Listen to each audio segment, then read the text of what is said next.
보통 보면은 직장인들 같은 경우 네. 진짜 다달이 열심히 일을 해가지고 월급을 받고 있잖아요. 네. 그런데도 실질적으로 돈이 모이지가 않아요. 왜 이렇게 열심히 일을 하고 돈이 들어오는데도 돈이 모이지 않는 이유가 어떤 게 있을까요?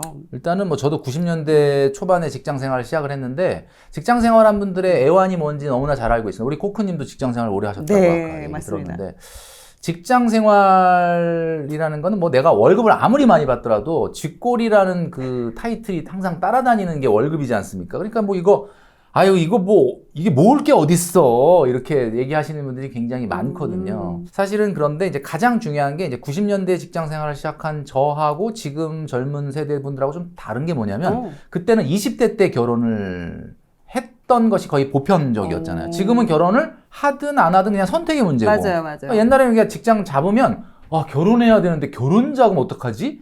이게 뭘 미리 그냥 머릿속에 자동 세팅이 되는 거예요, 목표가. 맞아요. 그리고 그때는 집을 사야 된다. 나는 중학교 때부터 이야기를 들었어요. 중학교 때부터요? 너는 나중에 돈 벌면 빨리 집을 사라. 부모님이, 그러니까 저희 누나한테 부모님이 뭐 별로 경제적으로 이렇게 흙수저 주시니까 도와줄 건 없고 그러니까 막 이야기를 너무 세뇌를 당해서 빨리 집 사야 되고 결혼하면 결혼 자금 있어야 되고 이게 이제 보편적인 당시의 사회 초년생들의 분위기였다 이거죠. 근데 지금은 결혼을 한다라고 해도 30대 중반에 하잖아요. 맞아요. 네. 직장 잡고 한 10년 있다 할 건데 내가 뭐 할지 안 할지도 모르는데 뭐 그걸 목표로 돈을 모으겠다는 생각하는 분도 없고 설사 이제 그런 목표가 있다 그래도 집을 살까 그러면 집을 딱 보니까 집의 가격이 넘사벽이에요. 너무 비싸. 이게 뭐 한마디로 요즘 뭐 떨어지고 있다고는 하지만 그래도 뭐 이 문지방처럼 넘나들 수 있는 수준이 아니니까 그냥 애당초에 그냥 뭐 집을 살 것도 아니고 당장 결혼할 것도 아닌데 근데 또 뭐 현대인은 굉장히 스트레스 받고 힘드니까 우울하지 않습니까? 이 우울함을 좀 뭘로 풀까 생각해 보니까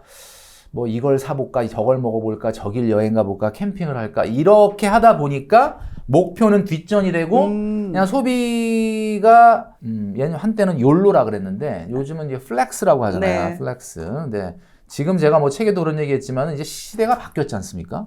지금 플렉스하면 망하는 거지. 정신을 못 차리고. 그러니까 물론 시대적 분위기에 따라가는 거는 중요해요. 그런데 뭐 플렉스가 뭐 한때 유행이었다 그럼 좋다 이거야 한두 번. 근데 지금 분위기 바뀌었지 않습니까, 여러분? 지금 상황에서도 정신을 못 차리고 계속 그냥 뭐 소비에 빠져 있다. 그러면 망하는 거죠. 진짜 저는 이런 표현까지 쓰고 싶지 않지만 그게 망하는 길인 거니까 이제 이런 사회적 분위기가 있을 때 마침 이럴 때 그러니까 나 혼자 독박으로 그냥 혼자 막 절약하고 남들은 잘 살고 그러면 괴롭지만 그럼 더 괴로워요, 확실히. 그렇죠. 세상에서 가장 괴로운 지옥이 뭔지 아십니까? 지옥 중에 가장 괴로운 지옥이 천국이 내려다 보이는 창문이 있는 지옥. 어머.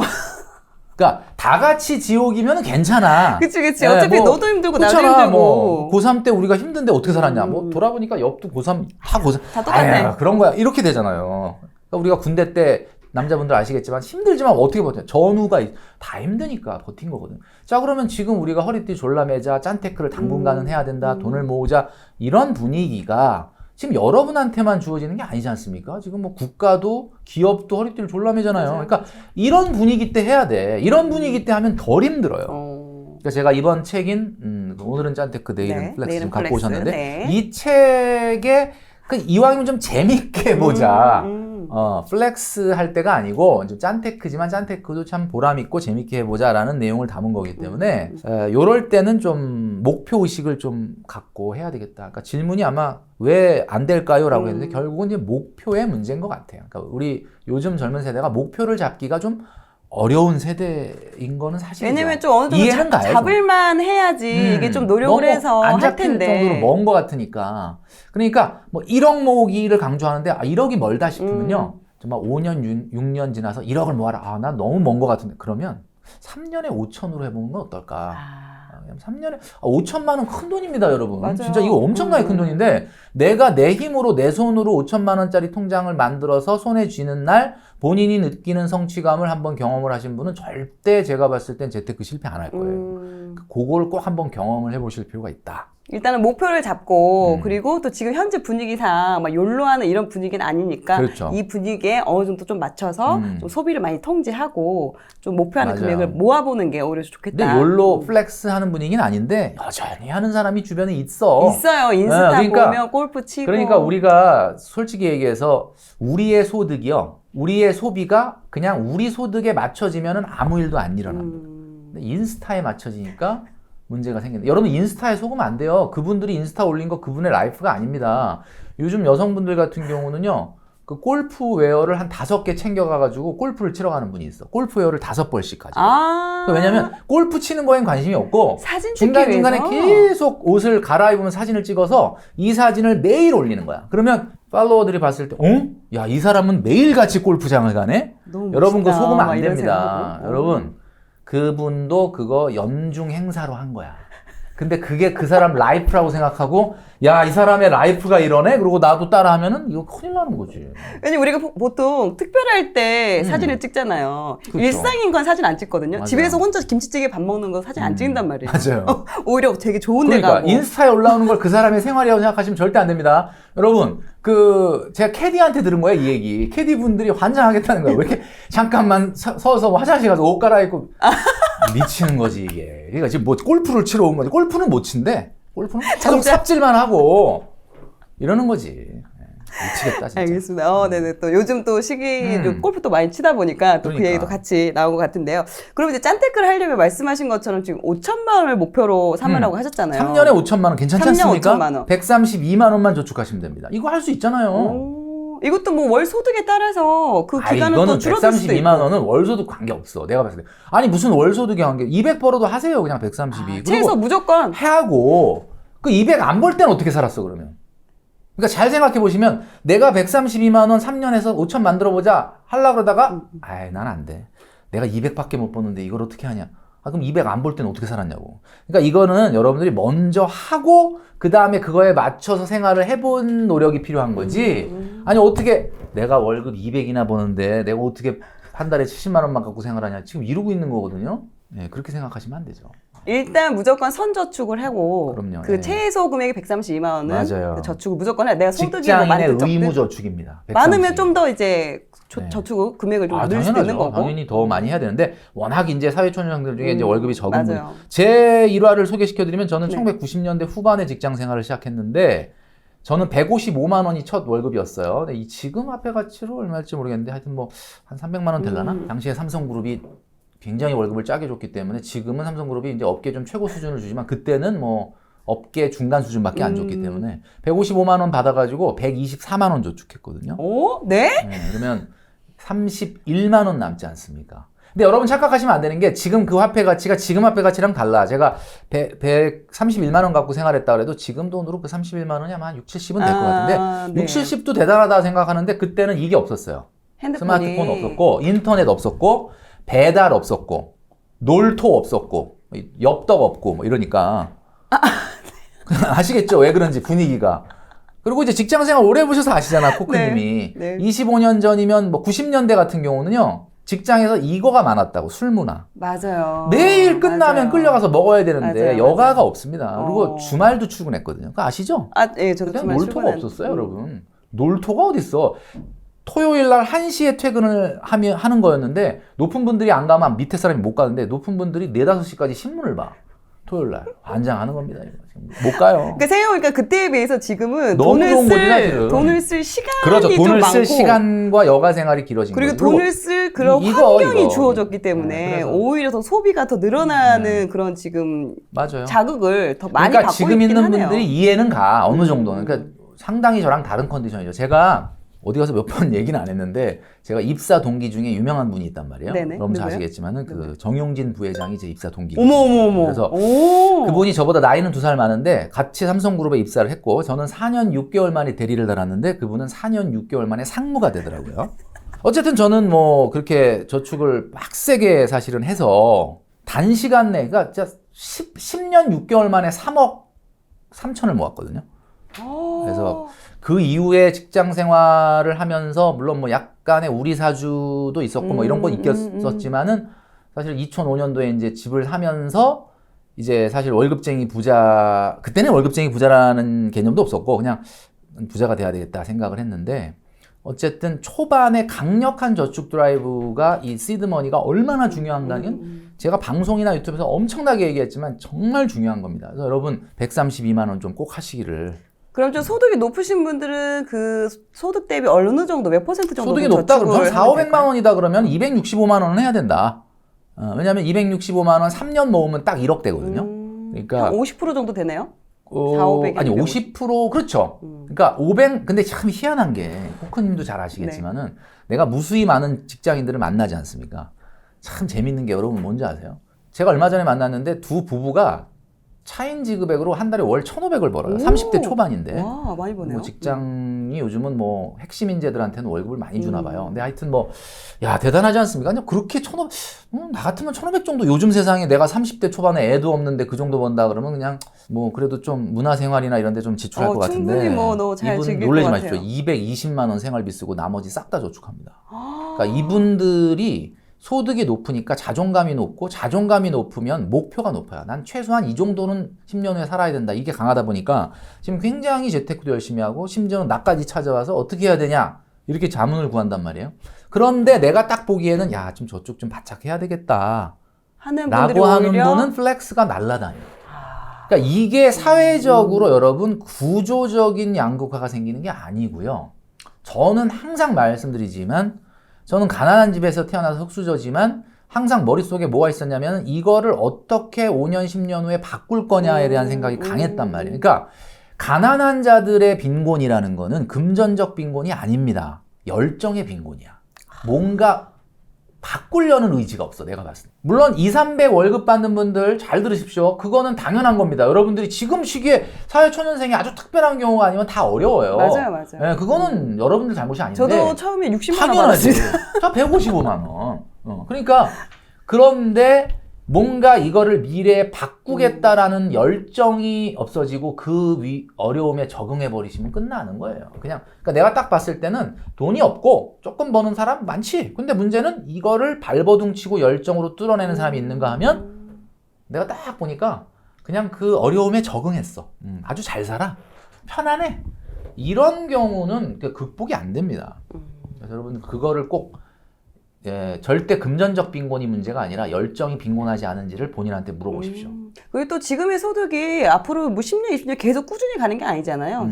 어찌됐든 시간이 꾸준히 가지 않죠. 지나면서 늘어나죠. 경력이 쌓이면은 소득은 계속해서 맞아요. 늘어날 텐데 소득이 늘어나는 만큼 소비만 늘릴 게 아니라 오히려 자기 목표액이나 그런 꿈이나 이런 걸 좀 더 늘려가는 그런 방법도 필요하다는 맞습니다. 말씀이신 예. 것 같습니다. 자, 그러면 지금 저희가 그 가계부를 지금 2개를 가져왔는데요. 요 가계부를 보고 이게 한 달 지출이구나. 네네. 지금 한쪽 이게 다른 거죠? 부부 부부와? 가계부 그리고 하나는 싱글의 가계부인데 600만 원 많이 보시네. 네, 이렇게 이제 봤을 가계부를 보시고 요런 소비는 좀 고쳐야 되겠다. 통신비 20만 원 딱 눈에 들어오네요. 네, 또 지금 부부 거 한번 보시고 한번 체크 한번 볼까요? 해주시죠. 부부. 네네. 600만 원이면은 사실은 우리나라 전체 가구 소득 중에 중간 정도예요. 지금 4분위가 595만 원인가 그러니까 딱 중간 정도 되는데 고정 지출과 변동 지출을 보잖아요. 네. 많은 분들이 변동 지출을 어떻게 고치려고 그래. 많은 경우. 왜냐하면 그렇죠. 지난달에 카드값 많이 썼어. 앞으로 좀 줄여야 돼. 이런 거라는 거죠. 식비 줄이려고 네, 하고 식비 좀 줄여야 돼. 옷 좀 덜 살려고 좀, 하고 그렇죠. 쇼핑 좀 덜 하자. 근데 사실은 정답은 고정 지출을 먼저 보세요. 왜냐하면 고정 지출은 아예 쳐다를 안 보는 이유가 근데 고정 지출을 어떻게 줄여? 어차피 나가는 건데 뭐 교통비, 통신비 있는데 여기서 문제가 있는 거예요. 왜냐하면 고정 지출은 한번 정해지면은 계속 반복이 되잖아요. 그렇죠. 그러니까 아무리 작은 금액이라도 새는 돈 5만 원, 10만 원이 있으면 이게 5만 원, 10만 원이 아니라 1년이면 120인 거예요. 그러니까 이게 고정 지출을 잘 봐야 되는데 공과금 30만 원, 뭐 이건 뭐 내용이 뭔지 모르니까 일단 통신비를 볼게요. 통신비가 아마 이게 뭐 기기값이 좀 들어있으니까 이제 이 정도 되겠지? 근데 저는 알뜰폰 쓰거든요. 지금 쓰고 계시는 알뜰폰. 게요? 근데 많은 분들이 알뜰폰은 그 데이터가 막 이러는데 아니에요. 데이터 무제한 됩니다. 데이터 무제한 됩니다. 요금이 얼마 쓰시는데요? 요금 그러니까 이게 유심칩만 갈아 끼면 되고요. 저는 19,000원일 때 했는데 지금 조금 더 비싸죠. 뭐 한 2만 원인가 2만 5천 하여튼 그 정도면은 데이터. 물론 뭐 기기값이 들어가면 비싸질 수 있는데 네네. 이게 통신비는 그냥 하면서 계속 반복이 되는 거니까 이거 조금 줄일 수 있고 대출이자 줄일 수 없고 보험료 뭐 많이 내시진 않네요. 보통 보험료는 월급의 한 2, 3% 정도 수준을 저는 얘기하니까 뭐 고정 지출에서는 그 정도인 것 같아요. 자, 그런데 변동 지출. 자, 이게 이제 2인 가구지 않습니까? 지금 뭐 자녀가 있지 자녀 않냐? 한 명. 한 명 있어요? 네. 3인 가구네. 네네. 보통 1인 가구 분들이 많이 있으시니까 제가 말씀드릴게요. 1인 가구 같은 경우는 300만 원 이하의 소득이면 엔겔 지수가 20% 넘으면 안 돼요. 그러면 예를 들면 300만 원 번다 그러면 60만 원 갖고 먹는 거 해결 끝나야 된다 이거지. 근데 그럼 소득이 높아지면 어떻게 되냐? 소득이 높아지면 엔겔 지수는 더 낮아져야 됩니다. 네. 소득이 높을수록 퍼센트지를 좀 그렇죠. 낮춰야 낮춰야 된다. 되는 거지. 금액은 커지니까. 그럼 이제 보면은 이 3인 가구다라고 봤을 때는 3인 가구 같은 경우는 당연히 20%는 안 되겠죠.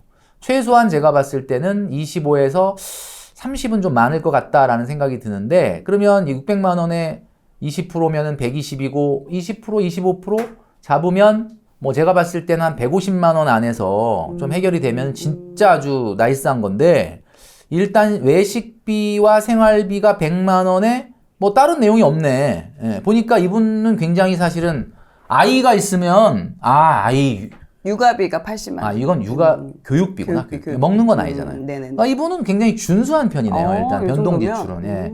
아이들이 또 많이 먹어요. 생각보다. 그래서 그냥 문화생활비는 좀 너무 과한 것 같고 경조사비 최근에 결혼하셨나? 갚아야 될 게 많은 것 같은데 육아 교육비 아이가 몇 살인지는 안 나와 있는 거죠? 네네. 80만 원. 애한테 굉장히 사교육을 좀 지금 많이 시키는 건가요? 이 정도면? 그러니까 물론 애가 나이에 몇 살인지에 따라서 따라서는 좀 다른 거죠. 몇 살이냐에 따라서 좀 다른데 아이가 좀 많이 어리다라면 초등학교 좀 많이 가기 전이라면 초등학교 가기 전이라면 조금 많이 시키긴 하네요. 근데 이제 일반적으로 우리가 아이들 교육비가 많이 들어가는 이유는 초등학교 4학년 되기, 11살 되기 전까지 애가 뭘 잘할지 모르니까 실험을 많이 시키다 보니까 그러면 4학년 딱 되면 딱 결판 나잖아.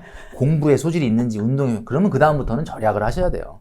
그 전까지는 뭐가 어떻게 될지 모르니까 이것도 시켜보고 저것도 시켜보는데 선생님들은 무조건 우리 아이가 너무 잘해 천재인지 모르겠다 뭐 이런 얘기에 속지 마시고요. 저희 집도 저 4학년 이후로는 교육비를 거의 안 쓰고 있습니다. 그러니까 4학년 되잖아요. 그러면 걔가 잘하는 게 있으면 드러나 그냥. 공부에 소질이 있으면 공부, 뭐 운동에 소질이 있으면 운동. 이두저도 아무것도 아닌 것 같다. 그러면 그냥 이두저도 아닌 것 같은 상태로 그냥 두셔야지. 그걸 안 되는 걸 끄집어 올려가지고 뭐 한다. 이건 다 의미 없는 얘기거든요. 아이도 괴롭고. 자, 그래서 일단은 뭐 소비는 당장 뭐 엄청 많은 지출을 하는 것 같지는 않은데 여기 뭐 고정 지출이 240으로 굉장히 크지 않습니까? 네. 근데 여기 대출이자 120이 있기 때문에 약간 집에 지금 대출이자가 요즘 최근 늘어나니까 그런 것 같아요. 그것 빼고는 뭐 어마어마하게 과소비를 하는 것 같지는 않아 보입니다. 변동 지출도 그렇고. 근데 문제는 이분의 소비를 보기 전에 저축이 30이야. 비상금에서 20에서 한 50만 원 정도? 비상금은 저축 아니니까 30만 원. 쓰기 위한 이거는 비상금이니까. 제가 봤을 때는 그냥 이거는 볼 필요도 없이 문제 있는 거죠. 얘 무슨 얘기냐? 600만 원에 아직 미취학 아동을 키우고 있다. 그러면 한창 저축에 매진을 해야 될 텐데. 그죠? 아직 대출이자가 저렇게 많다는 건 집에도 대출이 꽤 있다는 거고. 그렇죠. 그죠? 자동차 할부도 나가고. 물론 이런 건 있겠다. 대출 이자가 120이란 얘기는 이게 원리금이 아니라 만약에 이자만 120이라 그러면 원금도 있을 거예요. 그렇죠. 원금도. 그러니까 그 원금은 저축하는 거라고 봐줄 수는 있겠지만 어쨌든 저축을 100만 원도 안 한다? 600만 원 벌어서 100만 원도 저축 안 한다? 그럼 나중에 1000만 원 벌면 100만 원 할 수 있을까요? 못 합니다. 600만 원 벌 때 저축을 2, 300도 못 하는 사람이 그러면 7, 800 벌면 할 수 있다? 1000만에 그럼 아이는 가만히 있나? 그게 아니기 때문에 여러분 이렇게 생각하셔야 돼요. 저축을 안 하니까 소비가 이렇게 커지는 거예요. 그러니까 지금 내가 이렇게 아껴 쓰고 나서 그 다음에 저축하려고 보니까 돈이 없는데 어떡하란 말이냐 자꾸 이렇게 얘기하시는데 저축을 먼저 하고 그거에 맞춰서 어떻게 해보자 생활해보자가 돼야지 어떻게 생활하고 야 남으면 좀 해 저축 이건 아니죠. 그러니까 여러분 잘못 알고 계신 게 아끼고 모으고 불리고가 재테크라고 생각하시잖아요. 월급쟁이 부자들을 꿈꾸는 많은 분들이 네네네. 아끼고 모으고 불리고 그러니까 우리 월급쟁이 부자들의 이 영상에서도 어떻게 아껴요? 맨날 이런 얘기 나오는데 뭐 솔직히 어떻게 아껴? 봤지만 저도 저 같은 독한 인간도 아끼는 건 한계가 있어요. 그러니까 아끼고 모으고 불리고를 오늘부터 하지 마시고요. 그냥 모으고를 먼저 하세요. 그리고 그 다음에 아껴진 다음에 불리는 거예요. 이게 제가 155만 원 초월급 받았을 때 그냥 124만 원 저축을 했으니까 어떻게 돌아간 거지 나도 그때 뭐 좀 써볼까? 그리고 쓴 다음에 저축해볼까? 그럼 나중에 못했지, 나도. 뭐, 기본적으로 그때는 뭐 보면 이분들 같은 경우는 600만 원에서 한 50% 정도는, 한 300만 원 정도는 뭐 대출이자 포함해서 저금이 어느 정도 돼야 되는 부분이 대출이자는 어쩔 수 없는 부분이 있죠. 그러니까 그걸 빼고 500만 원이라고 치면 500만 원에 20%, 250은 해야지. 그걸 안 하고 미래가 있겠어요? 그 다음에 이제 생활비를 이제 줄여가는 방향으로 가야 되는 부분이. 저는 솔직히 얘기할게요. 솔직히 600만 원에 아이 초등학교 미취학 아동을 키우는데 내가 지금 한 달에 250도 지금 저축을 안 한다? 문제. 사실 좀 문제 있거든요. 네. 저는 해야 된다고 봅니다. 물론 어려운 건 알아요. 쉽지 않죠? 요즘 얼마나 애들 진짜 하다 보면은 막 휩쓸리면 다 해주고 맞아요. 싶고. 애들 전집 하나만 사도 몇십만 그러니까 원인데. 그런데 생각을 좀 바꿔서 먼저 내가 할 거 하고 그 다음에 아이나 우리 생활하는 걸 맞춰 가보자. 그리고 아이한테도 어려서부터 엄마 아빠가 딱 보니까 말이야. 엄마 아빠가 뭐 애는 나 하나밖에 없고 동생도 없는데 뭐 엄마 아빠가 나를 위해서 다 당연히 해주는 건 맞는 거 아니냐. 아니 그렇게 생각하면 안 됩니다. 경제교육의 첫 번째라는 게 이 세상에 어떤 보상도 대가가 따른다는 걸 아이한테 가르쳐 주셔야 돼. 내가 만약에 너 대학까지 보내주는데 뭐 그러기 위해서 저축을 하는 거 보여주셔야 돼. 통장 보여주세요. 야 엄마 아빠가 너 대학 보내려고 지금 저축하고 있다. 야 힘들게. 이걸 보여줘야 돼. 그래서 아 이게 세상이 그냥 공짜로 떨어지는 게 아니구나. 엄마 아빠가 나를 위해서 노력하는구나. 그러면 본인도 뭐 그거에 상응하는 노력을 하지 않겠습니까? 그래서 그런 교육을 시켜주는 것이 필요하다. 허리띠 졸라매는 것만큼 아껴 쓰려고 하는 것만큼 아이한테 좋은 경제 교육이 어디 있겠어. 맞습니다. 그러면 지금 이 싱글분의 가계부 또한 좀 그런 부분이 좀 아쉬운 부분이네요. 적금이 너무 싱글은 적어. 이제 딱 300이네. 월 소득이 300만 원. 교통비 15만 원. 근데 조금 멀리 사시나 보다. 근데 여기 쫙 보시면은 지금 교통비가 많이 올라가긴 했는데 월세 80을 내요.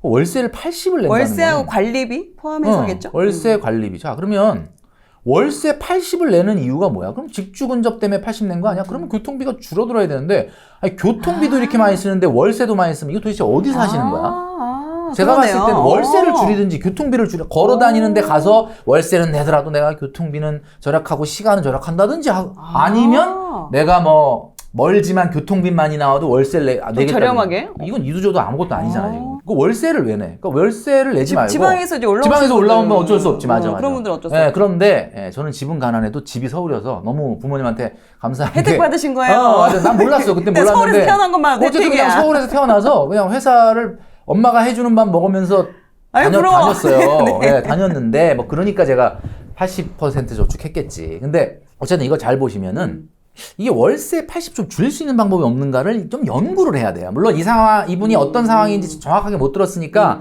제가 딱 정확하게 얘기는 못 하겠는데 월세 80 이거 어떻게 하면 줄일까? 전세자금 대출 이자가 나을지 월세가 나을지 좀 고민해보고 전세자금 대출 같은 경우는 버팀목 대출이라는 게 있거든요. 근데 이분 지금 소득이 300이면 버팀목 대출 됩니다. 나이가 어떻게 되는지 모르겠지만 19세에서 34세 이하면은 연봉 5천 이하 같은 경우는 청년 버팀목 전세자금 대출이에요. 네. 청년 버팀목 전세대출 1.2%로 해줘요. 그러면 전세자금 대출 받아갖고 이자 제가 본 한 20만 원, 25만 원 내면 해결될 것 같은데? 근데 이걸 왜 80을 내고 있지? 그러니까 이런 거는 우리가 의외로 요즘 그 모바일 세대, 젊은 세대가 막 뭐 이런 거 인스타에서 어디가 좋은지는 잘 찾는데 맞아. 정부 홈페이지에서 나한테 무슨 얘기 해주는지를 못 찾아. 맞아. 그러니까 이게 제가 옛말에 이런 말 있잖아요. 우리 세대는 아실 거야. 뭐 우리 세대라고 엮어서 죄송한데 하여튼 아닙니다. 맞습니다. 안 되면 되게 하라라는 말이 있었죠. 우리 때는 그 말이 맞았어요. 안 되면 되게 하라. 이 세상에 안 되는 게 어딨냐 이건데 요즘 세대한테는 그 말이 안 먹혀. 그렇죠. 안 되면 되게 하라. 안 되는데 그럼 어떻게 되게 해? 이렇게 되니까. 그러면 잘 들어보세요. 되는 거 있잖아. 그러면 안 되면 되는 거 하라. 되는 거 하세요. 되는 거. 그러니까 일단 이분 같은 경우는 그 전세 대출이나 이런 것도 전세 활용을 대출 해볼 수 잘 있다는 보시면요. 거지. 내가 봤을 때 월세 80 이건 아닙니다. 이거. 왜냐? 본인도 이거를 문제점을 알긴 알 거야. 내가 300 버는데 월세 80 나가는 사람의 속은 어떻겠어? 그쵸. 그러니까 매달 나가는 본인의 소득의 15% 이상의 월세가 나가면 당연히 속이 쓰립니다. 그러니까 15%까지는 그냥 어찌어찌 용서가 되는데 그러면 45만 원까지는 그냥 어찌어찌 용서가 되는데 80? 이건 매일 잘 때마다 꿈에 나타날 것 같은데 나 같으면. 이거를 해결하기 위한 노력이 먼저 돼야 돼. 교통비는 뭐 어디를 다니시는지 뭐 어쩔 수 없는 부분. 교통비도요. 역마다 정액권 있습니다. 정액권 끊으면 한 15% 싸요. 어차피 굉장히 많이 사용하는 거잖아. 그런 걸 좀 활용을 출퇴근 하시고. 때 거의 뭐 쓰시는 거니까. 그러니까. 뭐 딴 데 가는 거 쓰는 거 아니냐. 항상 반복되는 교통비는 그렇다는 거죠. 통신비. 이분도 그냥 10만 원이잖아. 지금 저 삼성그룹 그 이재용 부회장님하고 저하고 핸드폰이 같단 말이야, 기종이. 이게 말이 되냐. 재벌하고 나하고 진짜 이런 사람하고 핸드폰 갖다는 게 그러니까 그게 말이 돼요? 나는 항상 그래서 나는 항상 기종을 한 2-3개 정도 좀 뒤늦은 걸 쓰거든요. 근데 통신비 10만 원, 아이 좋아. 뭐 젊은 세대니까. 근데 좀 한번 생각해 보자. 예, 주택 청약 좋고. 그리고 알뜰폰도 유심치 갈아 끼면 충분히 싸게 살 수 있다. 아니 그러니까 너무 그러니까 물론 뭐 그런 걸 쓰는 분을 제가 뭐 비판하는 건 아닌데 뭐 그럴 수는 있는데 줄이려면 이런 걸 그러니까 다 체크해야 한다는 거죠. 젊음이라는 거는 뭔가 도전 제가 아까 그랬잖아요. 좀 뭔가 나아지기 위한 왜냐하면 이 영상을 보러 들어오신 분은 야 나 절대 뭐 나아질 생각 없고 앞으로 미래를 잘 살려고 하지도 않은 사람인데 그런 분들은 영상 찾아보지도 어깨를 않아요. 그냥 뭐 멱살을 잡아서 끌고 와서 보게 하는 거 아니잖아. 맞아요. 그런 분들이 보면 기분 나쁘지. 근데 그게 아니잖아요. 그러니까 우리는 좀 미래가 더 나아지려고 지금 그러는 거니까 맞아요. 이 세상에 첫 번째 경제 원칙이라는 게 이거지 않습니까? 내가 어떤 보상이든 대가를 치러야 된다. 내가 뭔가 좀 나아지려면 나도 좀 희생이 따라야 되는 거 아니냐. 그런 얘기죠. 그래서 그런 부분에 약간 그러니까 제가 오늘 핵심은 그거야. 영수증에서 항상 고정 지출을 조심해라. 의외로 적은 가까운 곳에 있습니다. 변동 지출이야. 뭐 내가 지난달에 뭐 친구 만나갖고 기분 의식을 하거든. 그냥 변동 술을 지출을 너무 많이 줄이려고. 먹어갖고 돈 많이 썼는데 그건 다음 달에 줄이면 되잖아요. 근데 고정 지출은 생각을 안 하고 사는 거야. 그냥 빼버려. 빼버려. 아니거든. 오히려 고정 지출부터 자, 먼저 그다음에 점검해라. 품위 유지비 나왔습니다. 50만. 이게 뭘까? 품위 요즘 유지비는? 보면 뭐지? 이제 옷 사는 건가? 뭐 체력 관리를 위해서 뭐 그런 운동, 걸 수도 있겠다. 필라테스를 좋은 한다던가, 거네, 그럼. 뭐 골프를 한다던가, 외식비, 피부과를 쇼핑. 간다던가. 맞아요. 그런 이제 외모적인 부분도 있고. 자, 이분도 지금 딱 보세요. 적금 하는 게 하나도 없어요. 20만 원, 20만 원. 아니, 그건 적금 아닙니다. 여행 네, 적금? 여행 적금은 적금 아니죠. 그러니까 제가 말하는 저축이라는 거는 돈을 모아서 모은 돈이 어디로 가야 돼? 미래 자산으로 가야지. 그게 저축이지. 여행 적금. 아빠 환갑 때, 칠순 때 뭐 해드려. 그거 적금 아닙니다. 그건 저축 아닙니다. 그거는 어차피 쓰려고 모으는 거잖아. 연기된 소비일 뿐이지. 그걸 저축이라고 생각하고 있어.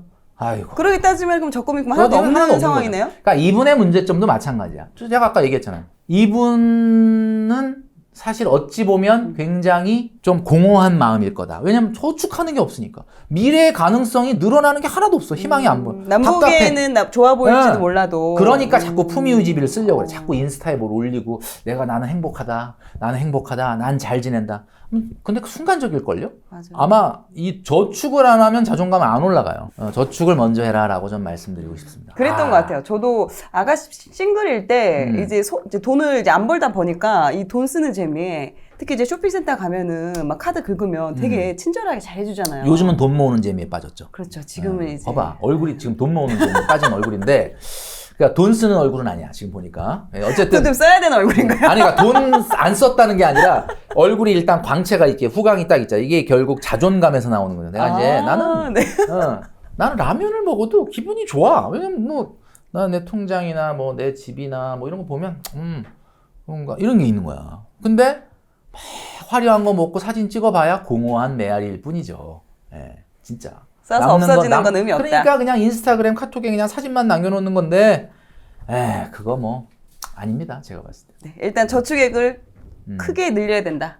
맞습니다. 라고 말씀을 드릴 수가 있을 것 같습니다. 네. 돈을 쓰기에 너무 좋은 환경이잖아요. 진짜 좋은 환경. 뭐 이렇게 열면 그냥 온라인 갖고 싶은 거 보고 뭐 싶은 거 그냥 너무 쿠팡 많으니까. 결제나 이런 거 너무 이렇게 쉽게 되는데 이럴 때 좀 내 마음을 좀 하고 싶은 마음을 좀 절제하는 그런 노하우를 또 많이 절제하는 말씀을 노하우. 해주시더라고요. 저는 옛날에 그 입사 때 동기 중에 BMW를 타고 다니는 친구가 있었어요. 요즘은 발길에 채이는 게 외제차지만 그 90년대 후반에 BMW 벤츠 지나가면 다 쳐다봤거든요. 그렇죠. 진짜로. 근데 그 3 시리즈 굉장히 작은 차를 1m 80 정도 되는 애가 그거를 막 몸을 구겨놔가지고 거기다 타는데 나 같은 경우는 차는 멋있는데 나 같으면 그냥 그랜저 탈 것 같은데 굳이 저러면서까지 저 외제차를 타야 되나 뭐 이런 생각을 하긴 했는데 저는 이제 속으로 막 욕하면서 그 갖고 싶은 마음을 억눌렀지. 그러니까 그 앞에서는 멋있다. 그래서 뒤 돌아서서는 이제 그 친구 안 듣는 데서 에이, 넌 그러고 계속 그러고 살아라. 야, 그러다가 나중에 네가 그걸 타고 다니나 보자. 뭐 약간 혼자서 이제 나도 갖고 싶은 마음이 있었기 때문에 그걸 좀 억누르려고 약간 그런 걸 했던 것 같아요. 그래서 진짜 그때는 나도 BMW 같은 거 갖고 싶었는데, 그러니까 내 경제력으로 지금 안 되니까 갖고 싶은 거야. 근데 내가 경제력으로 그걸 가질 좀 아무 때나 살 수 있다 이 정도가 되잖아? 그럼 별로 그게 내가 그런데 6, 7천을 태우고 싶은 마음이 없어 나 솔직히. 제 개인적인 말씀을 드리자면은 저 외벌인데 2012년부터 레일을 저가 타는 건 아니고 저는 네네. 어차피 사무실하고 집하고 가까우니까 뭐 버스 타고 다니는데 집에 이제 차는 있어야 되니까 그 레일을 한 8년 정도 타라고 줬거든요. 근데 저희 집이 이제 강남에 있는데 강남은 다 2대씩 3대씩 있잖아, 차가. 그렇죠. 근데 차에 이렇게 주차장에 딱 보면 8대 2예요. 그러니까 외제차가 8이고 2가 제네시스야. 그러니까 그 정도인데 거기에 레일을 딱 세워놓으니까 동네 엄마들이 어머 저기 세컨드 차 귀엽다 이렇게 얘기를 하는데 우리 와이프가 우리 세컨드 차 메인 차거든? 이거 하나밖에 없어 또 이렇게 주책맞게 또 커밍아웃을 했는데 8년 동안을 그 주차장에 레일을 세워놨다 이거지. 그러면 그게 뭐냐? 제가 방송에서 한번 얘기했는데 김숙 씨가 그러더라고. 네. 있는데 그거를 그런 거 타는 거 자체가 간지다 이거야. 김숙 씨 얘기는.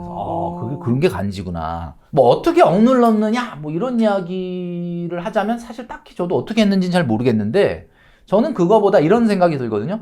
돈을 쓰면 쓸수록 불안해집니다. 오히려. 여러분 제가 말씀드리지만 돈을 한번 써보세요. 한번 계속 써보세요. 뭐 어떻게 되나. 즐거운지 불안해지는지 잘 생각해보세요. 즐거운 거 맞아요? 여러분 제가 그 카톡을 많이 하는 멘토링 하는 이 젊은이들한테 그 카톡을 많이 하다 보면 모든 젊은이들의 공통적으로 있는 카톡 사진이 그 에펠탑이던데 나는 뭐 유럽을 한 번도 갔다 온 적이 없고 미국은 옛날에 직장 다닐 때 출장 때문에 한 번 갔다 온 거 말고는 갔다 온 적이 없는데 뭐라 그럴까? 내가 여행을 가고 캠핑을 하고 막 소비를 하고 명품을 지르고 그러면 행복할 것 같습니까? 소비는 절대 행복을 갖다 주지 못합니다. 한번 목표를 갖고 돈을 아무리 남들은 우스운 돈이야. 야, 그 3천만 원이 돈이냐, 뭐 5천이 요즘 돈이냐 이렇게 할 게 아니라 그냥 본인이 진짜 그거를 이거 볼륨을 키워가는 걸 한번 해보세요. 진짜 행복해요. 그거를 볼 때 기분 좋아, 뿌듯해. 그거에 대한 어떤 행복을 느끼는 쪽에 연습이 되면은 굳이 소비 그렇게 안 해도 됩니다. 또 이런 경우도 이런 또 노하우도 말씀해 주셨죠. 장바구니에 그냥 담아만 놔라. 예. 우리 온라인으로 쇼핑 많이 하잖아요. 네네. 장바구니에 담아놓으세요 그냥. 담아놓고 며칠 지나고 보는데도 계속 갖고 싶다. 그러면 갖고 싶는 그건 사도 되는 거지. 근데 그냥 충동으로 담아놨다가 결제하지 말고 충동으로 담아놓고 제가 결제 삼심제도라는 걸 하라 그랬지 않습니까? 결제 삼심제도요? 결제 삼심제도. 3가지만 물어보고 결제하라는 거지. 그냥 무조건 결제하지 말고 담아놓고 3가지를 물어봐라. 첫 번째 심사는 진짜 필요한 건지를 본인한테 물어보라는 거죠. 왜냐하면 진짜 필요하지 않은데도 그냥 있으면 좋은 거를 우리는 무의식 중에 사는 경우가 있으니까. 그래서 그냥 물어보면 돼. 물어봤더니 진짜 필요한 거다. 그러면 이제 무죄야 무죄. 2심을 가서 필요해도 바로 사는 게 아니라 사는 다음 3번 단계, 심사해야 다음 되니까 2번째 심사는 이제 그거죠. 재심 들어가서 예산이 있는지를 물어보라는 거죠. 예산이 있는지. 예산 있다. 그러면 이제 걔도 무죄지. 그러면 이제 결제에 가까워진 거죠. 마지막 네. 최종 대법원 네. 판결만 남았는데 마지막 대법원 판결의 3심은 이겁니다. 대체제는 없는가? 라고 물어보라는 거죠. 또 내가 가지고 있는 것 중에 또 이게 있을 사실은 수 있으니까. 굳이 맞아. 이게 대체제가 있을 수도 있거든요. 그러면 안 사는 거지. 근데 거기까지 통과가 됐다 그러면 그건 사세요. 그거는 좋은 영수증이죠. 그러니까 그거는 사셔라. 어떤 경우는 장바구니에 담아놓고 며칠 지나다 보면은 까먹는 경우도 있고 며칠 지나서 보면 필요 없을 것 같아. 뭐 이렇게 생각할 때도 이런 있고. 경우도 있어요. 며칠 지나서 들어갔더니 살려고 들어갔더니 다 품절돼가지고. 맞아. 그런 못 경우도 사. 있고. 근데 그렇게 되면 또 어떻게든 또 사니까 그거보다는 이제 이런 경우가 있지. 이렇게 장바구니 담아놨다가 나 어떤 경우 바빠갖고 안 보다 보면 나는 그거 산 걸로 착각하는 데도 있어요. 나 그거 산 거 아닌가? 보면 안 샀구나. 이런 경우도 있어. 근데 별로 산 필요하지 거라고 않네. 생각해. 그러니까 그 정도로 사실은 현대인들이 싸다, 뭐 할인 혜택이 있다, 뭐 사은품이 있다, 그냥 사는 거야. 이렇게 가면은 안 된다는 거죠. 어때든 최대한 소비를 좀 미루는 게 필요하네요. 맞아요. 예. 장바구니 밀어놓고 또 계속 생각해보고. 소비를 미루면서 미루어짐으로써 내가 증가하는 나의 자산이나 통장에 늘어나는 돈을 생각해 보세요. 훨씬 더 금액이 빨리 늘어나는 그런 걸 생각하면 그게 훨씬 더 많은 만족감을 주죠. 저는 그래서 소비 안 합니다. 지금도 소비 안 해요, 잘. 그러니까 별로 내가 갖고 있는 모든 비싼 물건, 괜찮은 물건 다 와이프가 사준 거지. 물론 그 돈이 다 제 돈이긴 한데 내가 결제를 하는 거 자체가 안 되는 거야, 이제는. 왜냐하면 뭘 한다 그래도 20-30만 원 그러면 이거 요즘 20-30이면 싼 거야. 근데 나는 옛날 그 기준에 갇혀 있어요. 20-30? 야, 이걸 20-30에? 난 이거 못 살 것 같은데. 난 못 사요, 진짜. 그러면 와이프가 일로 와. 이거 하나 이렇게 해서 사는 거야. 그러니까 내가 갖고 있는 거는 다 그래서 산 거야. 그래서 선글라스를 25년 만에 하나 샀어요. 그러니까는 신혼여행 갈 때 무슨 그 하나 산 거 이후로는 얼마 전에 처음 샀는데 아니 무슨 선글라스 가격이 뭐 3, 40만 원이야. 네, 그거 4, 50만 나는 원 이해가 안 가는 거야. 하죠. 그래서 나 이건 도저히 마음이 안 가. 이걸 3, 40을 낸다는 거 자체가. 그래서 안 샀거든. 결국은 와이프가 이제 카드 뺏어서 사줬는데 그렇게 돼요. 네, 앞으로 또 한 2, 30년 쓰시라고. 그렇게 되면 아, 저 인간 진짜 독하다. 저 인간이 뭔가 너무너무 갖고 싶은 게 있는데도 막 옆구리에 바늘 찔러가면서 참으면서 안 산다라고 생각하시죠. 그게 아니라니까요. 안 사는 게 행복하다니까 진짜. 내 돈이 쫙 쌓이니까. 미래의 어떤 가능성이 증가되는 행복만큼 큰 행복이 있습니까, 여러분? 예. 여러분 승진이 왜 기분 좋으냐? 월급 올라가서 좋은 것도 있지만 가능성이 증가한다는 거는 굉장히 이게 인간이 주는 왜 우리가 공부를 하면 행복하냐? 내 미래의 가능성과 희망이 증가하니까. 운동을 하면 왜 행복하냐? 내 몸이 그만큼 좀 좋아질 거라는 그 가능성. 이게 증가하는 거거든요. 그러니까 여러분 소비에는 행복이 없어요. 제가 100번 말씀드리지만 아무리 해보세요. 소비가 행복을 주나? 안 줍니다.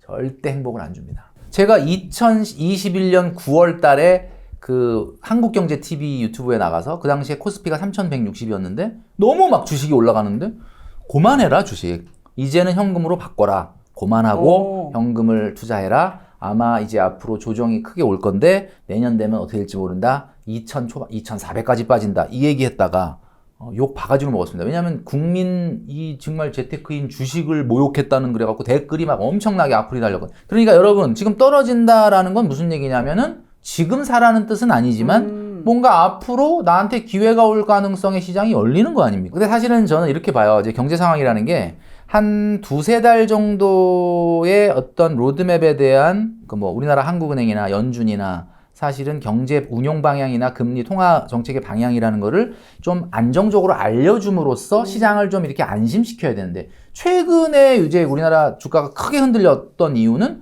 이게 뭐 지금 처음에 했던 로드맵하고 너무 다르게 맨날 말이 바뀌니까 그래서 이제 시장이 불안감이 반영이 된 거잖아요. 근데 사실은 뭐 어쨌든 간에 금리 인상이라고 하는 커다란 파도가 생각보다 너무 속도가 빠르기 때문에 뭐 부동산이든 주식이든 시장이 지금 당황하고 있는 그런 형세인데 예를 들면 그래서 사실 섣불리 얘기하기가 쉽진 않지만 경기 침체에 이미 들어섰다고 봅니다. 저는 그래서 경기 침체라는 거는 항상 공식이 있는 것이 경제 전문가의 입장에서 놓고 보면은 지난 40년간 미국이 금리를 세게 올렸던 적이 4번 있었는데 그 4번 모두 다 경기 침체가 왔어요. 그 이후에. 그러니까 거의 공식화되어 있는 건 이제 이번에 금리를 올리게 되면 일정 기간을 두고 경기 침체가 올 거고요. 이미 왔죠. 뭐 미국이 지금 2분기 이상 GDP가 역성장을 했으니까. 그러면 이런 상황이라면 결국은 지금은 터널의 이제 초입이라는 거죠. 주식은 터널 초입에 사면 안 됩니다. 터널 들어가서 힘들어 그런데 저쯤 지나면 좀 뭔가 터널 끝나지 않을까? 뭐 요런 희망의 빛이 보일 때 사야 되는 거고. 그러니까 지금은 터널 초입이니까 조금 제가 봤을 때는 좀 신중해야 될 필요가 있고 아파트 같은 경우는 어차피 아파트는 주식하고는 다른 자산이에요. 아파트는 어차피 이제 필수재화이기 때문에 아무래도 이제 그 수요가 가격에 비해서 좀 비탄력적인 재화입니다. 비탄력적이라는 거는 그냥 비싸도 산다 뭐 이런 얘기인데 워낙 금리가 높다 보니까 지금은 금리 인상 속도에 대한 가늠이 지금 너무 안 되는 지금 상황이니까 지금은 당연히 아닌 상황인 거고 작년 2021년 꼭대기가 가장 최고 정점이라고 봤을 때 그 가격에서 어떻게 보면은 뭐 퍼센트로 굳이 얘기하자면 서울 아파트를 기준으로 보면 20% 이상 빠졌을 때가 뭐 실수요자들 같은 경우는 뭐 그때 사라라는 거 아니라 그때부터 슬슬 뭔가 기회를 그렇게 이제 접근을 해야죠. 어차피 기대 수익률이라는 게 투자 자산은 아니니까 집이. 그런 면으로 좀 접근하면은 제가 봤을 땐 괜찮지 않을까. 그럼 지금 현재는 일단은 그런 기회를 보기 위해서 좀 예적금에 좀 집중을 해야 되는 상황이네요. 그렇죠. 예. 지금 뭐 주식을 하기는 좀 쉽지 않죠. 그러니까 이제 예적금이라 그러면 많은 분들이 인플레이션 때문에 예적금보단 투자를 해야 되는 게 아니냐라고 얘기하는데 경제를 잘못 알고 있는 거예요. 인플레이션이라는 거는 그 엑스포스트라고 해서 경제학에서는 사후적 개념입니다. 사후적 개념. 그러니까 뭐냐면 이미 발생한 일을 얘기하는 거예요. 그러니까 앞으로 뭐 우리가 지지난달에 6.3%까지 갔잖아요. 소비자 물가지. 6.3%가 생긴 데가 아니고 생겼다는 얘기야. 그러니까 이미 그건 지나간 얘기고 앞으로는 어쨌든 인플레이션은 뭐 절대값은 현재 아직 높지만 완화되는 분위기니까 완화된다는 얘기는 뭐냐면 여러분 인플레이션이 완화된다는 거는 기대 인플레이션이 좀 빠진다는 네. 얘기거든요. 이제 얼마 전에 요 며칠 전에 이제 우리나라 주식이나 미국 주식이 굉장히 반등을 했잖아요. 이게 반등한 원인이 뭐냐면 미국 국채 10년짜리가 금리가 조금 인하되면서 이게 도대체 무슨 얘기예요? 라고 질문을 많이 받았는데 미국 국채 10년짜리 금리가 떨어진다는 얘기는 기대 인플레이션이 좀 떨어진다는 의미거든요. 그러니까 기대 인플레이션이 좀 떨어지니까 이제 좀 금리 올리는 속도를 좀 조절하지 않을까라는 기대가 이제 주식시장에 반영이 된 건데 그렇다면은 기대 인플레이션이 빠지면 여러분 실질 금리는 빠르게 올라갑니다. 그렇기 때문에 이런 때는 예적금을 해야죠. 1순위는 대출을 상환, 2순위는 예적금. 이게 지금 가장 강력한 재테크입니다. 그러니까 뭐 주식했던 분들은 근데 멘토님 근데 뭐 사실 그 3, 4%라는 게 뭐 그렇게 큰 것 같지가 않은데 이렇게 얘기하는데 그게 아니에요. 어디선가 3, 4% 마이너스가 나는데 오히려 지금 나는 3, 4% 주식계좌는 먹잖아. 그러면 이거 마이너스인데. 8% 먹는 거야. 그러네요. 그러니까 실질 금리를 봐야죠. 그러니까 명목 금리를 보지 마시고 그래서 실질 금리는 빠르게 상승 중이니까 예적금에 집중하셔라. 라고 말씀드리고 싶습니다. 그러다 보니까 이제 오히려 연말 되면은 금리가 이제 막 5% 예적금 금리가 5%까지만 갈 거다 이런 이야기가 계속 이제 뉴스에도 나오더라고요. 네. 뒤로 갈수록 시간이 지날수록 금리 더 오를 테니까 그러면 좀 기다렸다가 그때 예금 적금을 좀 드는 게 오히려 그 사이에 나을까요? 뭐 하고? 그 사이엔 쓰고? 그게 아니죠. 지금 최근에 뭐 이렇게 뭐 유튜브나 이렇게 나오는 분들 중에 뭐 채권을 또 권유하시는 분이 있던데 원칙적으로 보면 채권이라는 건 금리 인상기에 사면 안 됩니다. 아시겠지만 채권 금리가 높아진다는 거는 무슨 얘기냐면 채권 가격은 떨어진다는 얘기이기 때문에 자 그런데 이제 그분들이 얘기한 얘기를 좀 풀어서 설명하면 금리가 어쨌든 작년에 비해서 금리의 볼륨 자체가 커져 있고 당분간은 금리가 높은 시기니까 그냥 예적금보단 채권이 더 나을 수 있다 이런 얘기를 하는 거예요. 그러니까 예적금이라는 건 여러분 아시겠지만 시중금리를 반영하는 게 아니란 말이에요. 예적금은 기준금리에 연동하는 거예요. 그렇기 때문에 사실은 조금 늦다고 봐야죠. 근데 채권금리는 미리 시장의 금리를 선반영하는 성격이 있기 때문에 채권금리가 조금 더 활용하기에 따라서 나을 수는 있죠. 근데 뭐 일반인들이 안 해본 거라 채권을 산다는 게 좀 약간 이게 뭐지? 뭐 이렇게 하다 보니까 그런 건데 이미 부자들은 그래서 채권에 많이 투자를 합니다. 그래서 채권하고 좀 친해지시려면 증권사 가서 좀 상담을 받아보시면은 뭐 일반 국고채뿐만 아니라 뭐 회사채 중에서도 안전한 뭐 최근에 있었던 뭐 한전채라든지 이런 채권들이 있어요. 이제 그런 것들은 뭐 채권이 안전자산은 아니지만 뭐 예적금처럼 뭐 위험자산으로 분류는 되는 거지만 그래도 뭐 사실은 좀 안정성은 좀 주식보단 담보되어 있는 거니까 그런 것들을 좀 하시면은 좀 괜찮겠죠.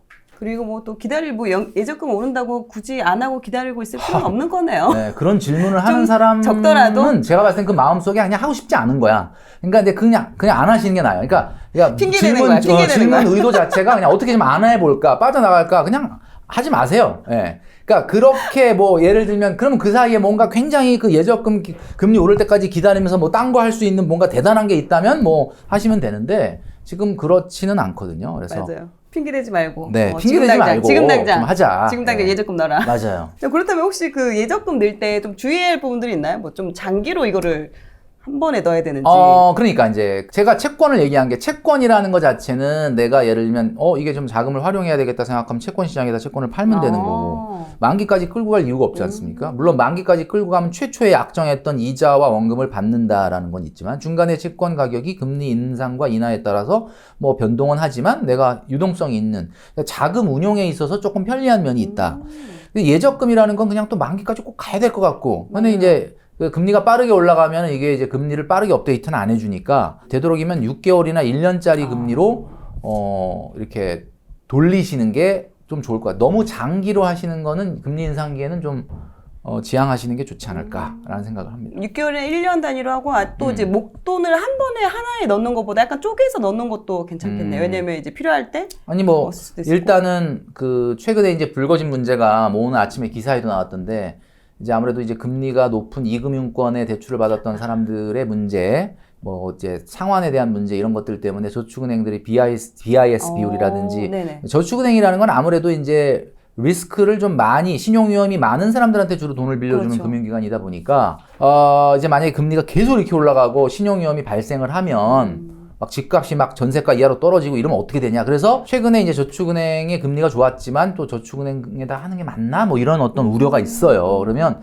우리 이제 영상을 보시는 분들 같은 경우는 말씀하신 대로 5천만 원 이내로 예금자 보호가 되니까 그렇게 하시고 그다음에 요즘 뭐 1금융권도 굉장히 금리가 많이 높아졌기 때문에 그런 쪽을 좀 활용을 하시면 좋겠다라는 말씀 드리고요. 되도록이면은 적금도 적금이지만 통장에서 놀고 있는 돈 예금을 많이 하십시오. 예금이 훨씬 이자가 세단 말이에요. 아무래도 적금보다는. 그러니까 뭐 괜히 막 열심히 막 상품 찾아갖고 막 적금 열심히 넣으면서 막 자기 그 월급 통장에는 막 한 5천만 원 넣어놓고 이런 거는 앞으로 뭐 이익이 뒤로 미치는 거랑 똑같단 말이에요. 월급 통장은 이자 안 줍니다. 0.3%인가 뭐 거의 안 줘요. 뭐 파킹 통장에 네. 넣어놓든지 아니면 예금을 뭐 그렇게 5천만 원씩 들고 있을 이유가 없지 않습니까? 요새는 1금융권도 막 4.5% 이렇게. 근데 이제 그런 금리가 거는 높긴 여러분 하더라고요. 들어가서 보시면은 4.5%를 준다고는 하는데 한 3개월 딱 지나면은 한도가 있어요. 그래서 얼마 이상 못 넣습니다. 그래서 못 해, 올해. 그러니까 어차피 나눠야 돼. 해보다 보면은 야 이거 뭐 4.5% 그랬더니 봤더니 뭐 분기에 200까지밖에 안 된다는 돈 뭐 이러거든요. 그러니까 금액 제한이. 네, 금액 제한이 다 있죠. 그러니까는 그런 어떤 유인 상품의 높은 금리는 당연히 이제 우리은행으로 거래를 유도하기 위한 거예요. 그래서 현재 4.5%라 그러면 그거는 뭐 몇백만 원 적금을 할 수 있는 상품은 아닐 거예요. 그러니까 좀 잘 나눠서 이렇게 하시면 좋을 것 같습니다. 이런 분도 계세요. 적금 또 중도 해지하는 거 아까워가지고.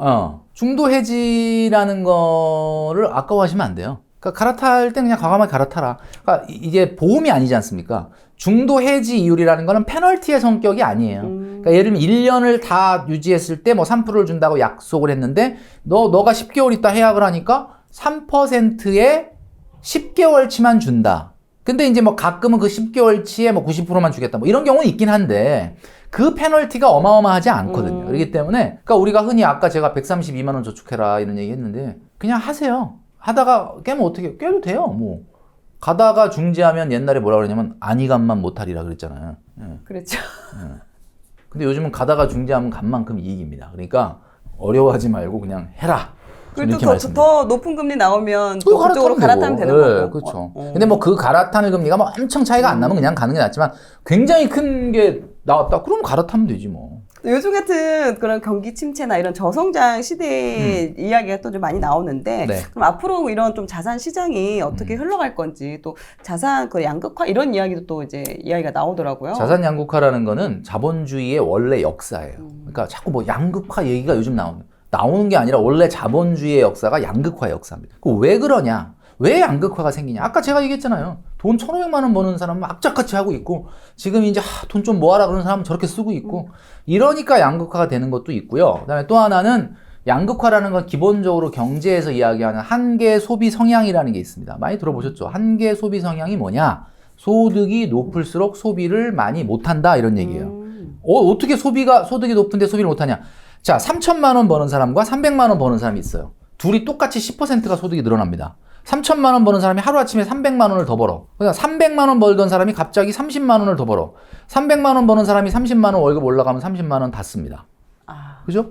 예. 그동안에 막 소비에 목말라 있었대. 근데 3천만 원 버는 사람은 바빠. 월급이 한 3,300 됐어. 그럼 그 300 늘었네? 그거 쓰겠어요? 바빠서 못 쓰다니까. 재벌 회장이 하루에 30끼 먹진 않잖아요. 그러면 결국은 소득이 높은 사람은 잉여소득이 높아지는 거고 잉여소득은 자산으로 흘러가게 돼 있으니까 그분들이 사는 집, 그분들이 타는 차, 그분들이 들고 다니는 가방은 자꾸 비싸지는 겁니다. 이게 경제학의 기본이거든요. 그러니까 양극화라는 것은 어차피 자본주의의 기본적인 역사예요. 그러니까 그걸 거스를 수는 없어요. 그러니까 우리가 집을 사더라도 웬만하면 서울의 평균보다 상위 입지를 사야 된다는 이유가 뭐냐? 아니 상위 입지에 있는 분들이 자꾸 돈이 많아지니까 그분들이 살고 싶어하는 주택을 내가 갖고 있어야지. 그래야 또 자산으로서의 가치가 더 커져가니까. 그러니까 물론 나는 그냥 누워 잘 곳이 없어서 그 집만 해결하려고 그래요. 그러면 그거는 자산의 속성이 아니니까 그냥 뭐 그거 맞지만 조금 어느 정도 내가 뭐 은퇴할 때쯤 돼서 만약에 집을 어디다가 만든다라고 했을 때라고 본다면 되도록이면은 상위 입지를 가는 게 맞죠. 그러니까 지금 최근에 부동산 같은 경우 아파트 다 가격이 떨어진다고 그러는데 맞아요, 신고가 나오는 데가 있잖아요. 신고가 나오는 데가 5군데 있었어요. 지금 뭐야? 이런 아사리판에도 이런 하락장에도 신고가 나오는 아파트 있었지 않습니까? 한남 더힐 뭐 있잖아요. 뭐 그런 데 있잖아요. 강남 반포 뭐 이런데 이게 뭐야? 그러니까 결국은 시장 자체가 다른 거예요. 그러니까 자, 이런 어떻게 보면은 경제 위기, 경제 침체 시기에는 양극화가 조금 더 가속된다고 봐야 되겠죠. 그러니까 경기가 빨리 좋아져야 양극화가 조금 줄어들어요.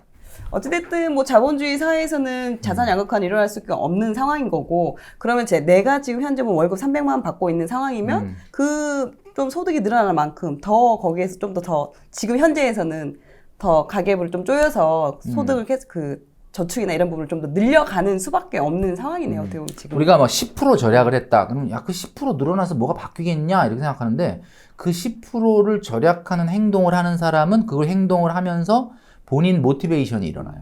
그러면 이제 본인의 없었던 아이디어도 떠오르고. 그러니까 많은 분들이 그래요. 1억 모으고 나서 뭐 할까요, 멘토님? 그럼 1억 모으고 와서 얘기해라. 이렇게. 왜냐면 1억 모으기도 전에 1억 모은 다음에 뭐 해야 돼요? 1억 모으고 나서 얘기해. 그럼 1억을 본인이 모으다 보면은, 막 깨닫게 되는 게 있어요. 야, 이런 길이 있었구나. 이렇게 한번 해봐야 되겠구나. 아이디어가 떠오르는데, 모으기도 전에, 아이고, 뭐 1억 모으고 나서 뭐 어떡해. 1억 모아봤어? 모아보지도 않고 그런 얘기 하지 말라 이거예요. 그러니까, 모으는 사람은 모으면서 그 5%, 10% 남들보다 더 절약한 게 계산기상으로는 뭐 10%밖에 안 늘어나는데 이게 어떻게 되지? 그게 아니죠. 그걸 하면서 정말 말할 수 없는 엄청나게 많은 본인의 어떤 인사이트가 증가하고, 이게 세상이 그런 거지 뭐. 그러니까 사실 우리가 이 건물이 지금 여기 5층인데 이 같은 데를 봐도 1층에서 바깥을 바라보는 풍경하고 10층에서 바깥을 바라보는 풍경은 완전 달라요. 다르죠. 내가 한 1억 갖고 뭐하지라고 생각하는 거와 1,000만 원 갖고 뭐하지라고 생각하는 거는 이 1,000만 원 갖은 사람이 1억 갖고 있는 사람의 마인드를 쫓아갈 수가 없어요.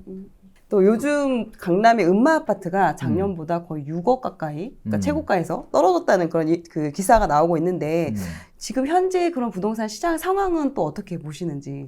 그 뉴스들이 요즘 너무 매체가 많다 보니까, 그러니까 뭐 예를 들면 막 잠실이 뭐 몇 억 떨어졌다, 막 강남이 7억 자극적이야. 자극적이야. 일단 조회수가 많으니까. 그러면 들어가서 찾아보면 중요야. 앞으로 부동산 시장이 어떻게 될 거냐라고 본다면 여러분 잘 알고 있잖아요. 당분간 좋지 않죠. 제가 자주 보는 지표 중에 하나가 한국주택금융공사에서 발표하는 주택 구입 부담 지수라는 게 있습니다. 네. 주택 구입 부담 지수라는 거를 보시면 지금 서울이 204예요. 204.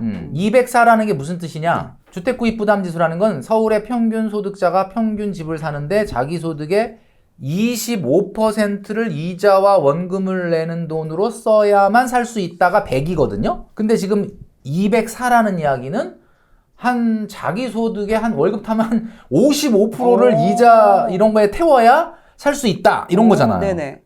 그럼 사는 사람이 없지 당연히. 그러니까 지금은 집값이 높은 것도 문제지만 금리가 높잖아요. 그러니까 이게 주택구입부담수가 떨어지려면 어떻게 해야 돼? 집값은 가만히 있더라도 금리가 낮아지든지, 아니면 금리가 높더라면 뭐 집값이 떨어지든지, 아니면 뭐 둘 다 떨어지면 더 빨리 떨어질 거고. 집값도 떨어지는데 지금은 왜 올라가느냐? 집값 떨어지는 것만큼 금리가 올라가. 그러니까 지금 안 떨어진단 말이에요. 이래가지고는 집 살 사람이 시장에 안 나타나겠죠. 그러니까 당연히 지금 안 좋을 수밖에 없고 빠질 건데, 당연히 상위 지역은 하위 지역보다는 방어적일 거는 분명해요. 대부분 10가구 중에 8가구 정도가 1가구 1주택인데 웬만해서는 자기가 사는 집을 안 팔려고 할 거 아닙니까? 경제 위기가 오고 어려움이 온다 그러면 뭐 이자 부담이 온다 그러면 누가 더 어렵겠어요. 그러니까 당연히 시장에 나오는 것도 아무래도 중저가 이하의 아파트들이 조금 힘들어지는 거고, 그리고 실제로 중저가 아파트가 작년에 가장 많이 올랐단 말이에요. 작년에 가장 많이 오른 거를 반납하는 거니까 당연히 지금 6억에서 9억이 제일 힘든 거예요, 지금. 또 고가 같은 경우는 뭐 대출이 안 나오니까 어차피 대출이 없었기 때문에 금리 영향이 않겠죠? 좀 상대적으로는 덜하죠. 그러니까 그런 면도 있고. 그래서 지금 무풍지대 4군데가 있지 않습니까? 아파트 가격이 지금 이렇게 빠지는데 아직까지 영향이 뭐 없진 않지만 좀 덜한 곳이 4군데가 있어요. 그 4군데가 초고가, 초신축, 재건축, 초저가. 이 4군데는 조금 영향이 덜합니다, 지금. 그러니까 제가 관찰한 바로는 그래요. 물론 시간이 지나서 계속 금리가 더 올라간다면 당연히 이 4군데도 영향은 받겠죠. 그러나 상대적으로 작년에 가장 많이 오른 6억에서 9억 사이가 가장 많이 빠질 겁니다. 6억에서 9억이 제일 많이 올랐으니까 반납할 게 제일 많은 거지. 최근에 가장 많이 오른 게. 그래서 20년, 21년도에 6억에서 9억이 아주 난리가 났었고, 작년은 최고로 많이 오른 게 전국에서 인천이었단 말이에요. 그러니까 지금 인천이 가장 많이 빠지는 거고, 서울에서는 노도강이 작년에 1위였어요. 1위. 그러니까 노도강이 제일 많이 빠져요. 그러니까 그럼 거의 그렇게 돼 있는 거거든요. 근데 이게 이제 계속되다 보면 당연히 강남에도 영향이 오고, 뭐 오겠죠. 그러나 상대적으로는 좀 덜 온다.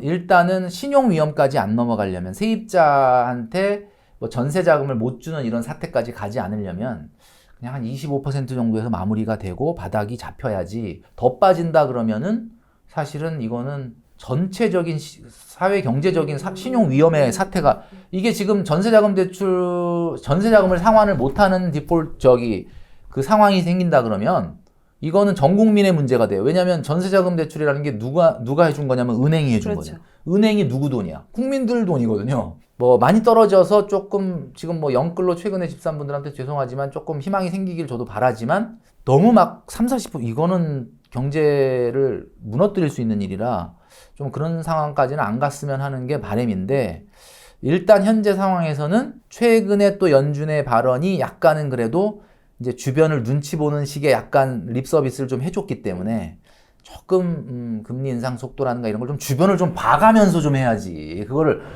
자기 살자고 그렇게 하면 안 된다. 좀 해주면 이 위기가 당장은 안 끝나겠지만 가격 하락은 한 25% 정도 선에서 마무리됐으면 하는 바람입니다. 그럼 이게 언제까지 이렇게 이 분위기가 일단은 계속 뭐 갈까요? 지금 모든 사람들의 관심이 그냥 그 파월 그 사람 입에가 있잖아요. 근데 이분이 사실은 이게 비둘기파로 원래 분류되던 분이라 뭐 시장을 좀 신경 쓰는 스타일이라 그랬는데 일단은 그 금리의 모든 포인트가 맞춰져 있는 것 같은데 이제 미국의 연준이라는 거는 이 점도표라 그래가지고 이 연말에 시장금리를 어디까지 간다라는 걸 미리 다 이야기합니다. 그 점도표에 4.5라고 돼 있으니까 뭐 4.5 정도로 갈 거다라. 그럼 4.5면 우리나라는 아무리 못 쫓아가도 한 3.5는 가야 될 거 아닙니까? 그러면 거기에 가상금리 붙고 그러면 이게 좀 심각합니다 진짜. 근데 제가 한 가지 우리 영끌로 집 산 분들한테 말씀드리면 저는 2005년 6월에 집을 샀는데 그 당시에 그 집 사고 나서 노무현 정부 때인데 금리가 7%까지 갔었어요. 그러니까 제가 그 당시에 이자만 120 몇만, 그러니까 여러분 지금 120 몇만 원 지금 앞에 가지고 생각하시면 안 됩니다. 그렇죠. 그러니까 저도 그런 어려움을 겪었던 사람이지만 제가 집을 살 때는 항상 10년, 15년 후를 보고 사는 거거든요. 롱텀의 어떤 장기적 계획을 갖고 산 거니까 조금 힘드시지만 이 시기 뭐 여러분들만 겪는 건 아니니까 좀 잘 참아내시기를 좀 바란다. 뭐 그렇다고 해서 뭐 2년 정도 지나고 이제 금리 인상이 조금 완화되면은 뭐 반등한다 이런 얘기는 아닌데 어쨌든 뭐 이 하락세가 어느 정도 좀 진정이 될 때가 있고 그리고 여러분 대부분 다 1가구 1주택이니까 집이라는 거는 어쨌든 뭐 자산의 성격도 있지만 또 필수 재화로 사신 거잖아요. 그러니까 조금 저도 그런 시기가 있어요. 근데 그때는 좀 빨리 끝나긴 했어. 한 1년 반 정도 만에 다시 금리가 조금 많이 떨어졌었거든요. 근데 그 당시에 기준금리가 5%였단 말이야. 그 당시에는 지금처럼 RP 7일물 금리가 기준금리가 아니라 콜금리라는 걸 썼는데 그때 콜금리가 한 5% 갔어요. 그러니까 제가 얼마나 힘들었겠습니까? 제가 외벌이가. 집을 던져야 되나 말아야 되나 막 엄청난 고민을 하고 있었는데 어쨌든 다 그런 시기 지나고 이제 대출도 거의 없고 그런 시기를 다 겪고 그냥 뭐 집 사서 돈 번 게 주변에서 봤을 때 뭐 아유 그냥 집 하나 잘 사서 돈 번데 이게 아니에요. 그게 다 엄청난 피와 땀과 노력과 이게 응집된 17년의 결과인 거지. 그때 당시 2005년이면 금리도 7%라고 지금 말씀하셨잖아요.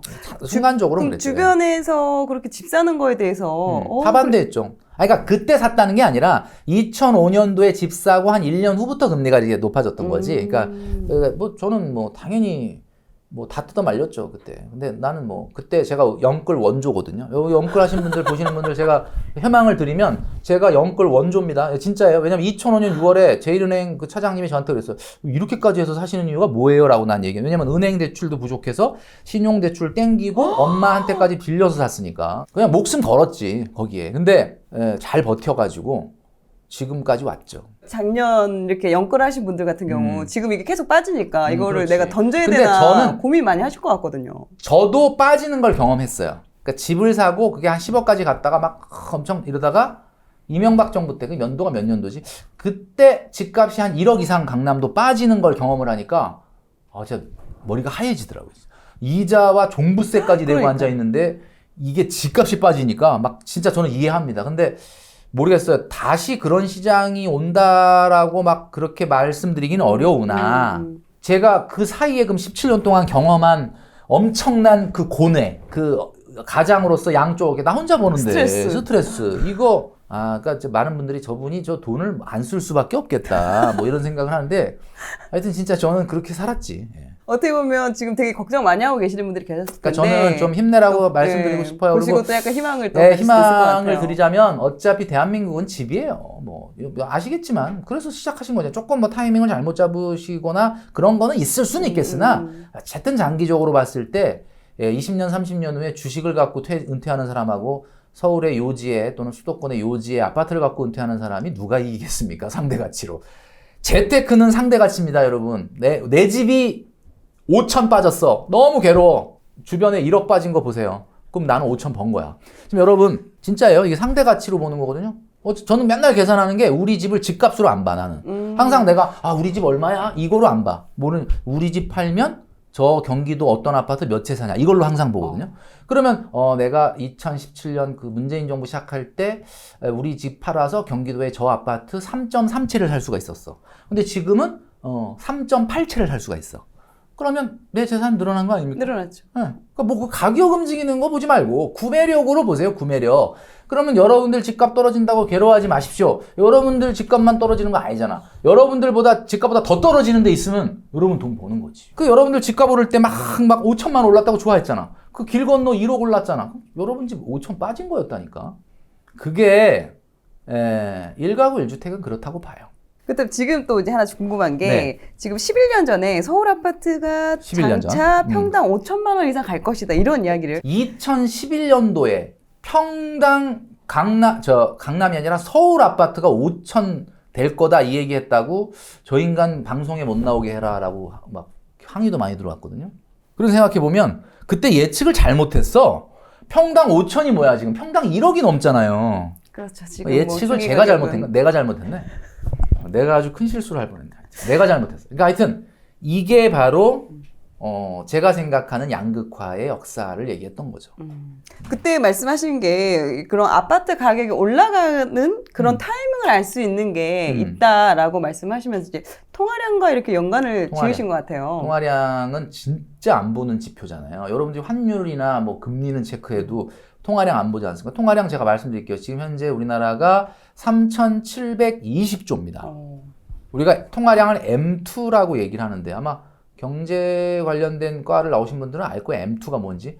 그러니까 M2가 그냥 쉽게 얘기하면 그냥 우리 호주머니에 들어있는 예적금 통장에 들어있는 내가 슈팅해서 쏠 수 있는 유동성이 3,720조라는 얘기인데 이게요. 깜짝 놀랄 일이 2014년도에 2,000조 넘었던 거거든요. 2014년도면 지금부터 한 8년밖에 안 된 그때 2,000조 넘었는데 60년 만에 2,000조 넘은 거야. 우리나라가. 한국은행 생기고 통계를 작성한 이후로 60년 만에 2,000조 넘었는데 그때 또 주택 가격이 그쵸? 거의 뭐 그 저점에 있었죠? 2,000조를 2014년도에 넘었는데 지금 3,700 좀 있으면 4,000조란 얘기는 60년 만에 2,000조 됐는데 그 다음에 더블 되는데 8년밖에 안 걸린 거지. 네네네. 지금 통화량이 이런데 여러분 잘 생각해 보세요. 2,000조 시대 아파트 값과 4,000조 시대 아파트 값이 같을 수가 있습니까? 이건 다른 거예요. 저는 그걸 얘기하는 거고 그래서 반드시 장기적으로 아파트를 갖고 있어야 된다라고 제가 얘기를 했던 거고 그래서 지금의 뭐 약간 영끌로 꼭지점에서 사신 분들이 어려움을 좀 겪겠지만 직장인 재테크라는 건 딴 거 없습니다. 그냥 수도권에 똘똘한 아파트 하나 갖고 은퇴하면 그냥 성공인 거야. 뭘 다른 걸 생각해. 중간에 뭐 주식을 하든 뭐 다른 투자를 하는 이유가 뭡니까? 다 그거 하려고 하는 거예요. 딴 거 뭐 있어? 대한민국에 요번에 보셨죠? 우리나라에 안전자산이 있습니까? 우리나라 원화인데? 원화가 무슨 안전자산 없잖아요. 안전자산 딱 하나 있어. 그냥 사람들이 살고 싶어하는 아파트. 그게 그냥 안전자산이지 대한민국. 결국은 여러분들이 뭘 집중해야 되는지를 시장의 수많은 사람들의 말에 현혹되지 마시고요. 그렇게 가시면 좋을 것 같다. 지금 요번에 나온 책이 네네네. 오늘은 짠테크 내일은 플렉스 네. 요 책이 또 이제 신간이 네, 나왔습니다. 여러분들한테 이제 좀 높아심에 말씀드리면은 책이 뭐 그냥 무조건 허리띠 졸라매고 아껴라라는 책일 것 같아서 힘들어 그러고 이렇게 안 사시려고 하는 분들이 있는데 뭐 안 사셔도 됩니다. 뭐 도서관 가면 다 빌려주니까. 근데 문제는 그런 내용은 아니에요. 여기 보면은 재미있게 경제를 공부하면서 어떻게 하면은 내가 자산을 좀 불릴까 이런 내용들에 대한 내용이 있으니까 도서관에서 많이 빌려보시면 될 것 같습니다. 네, 또 그렇게 또 글씨도 큼직큼직합니다. 여러분 또 읽으시기에 가독성도 너무 좋고 또 이런 또 표지나 이런 걸 봤을 때 또 쉽게 빨리 읽을 수 있는 맞아요. 그런 책이라서 여러분 또 읽으시면 도움이 되실 것 네. 같고요.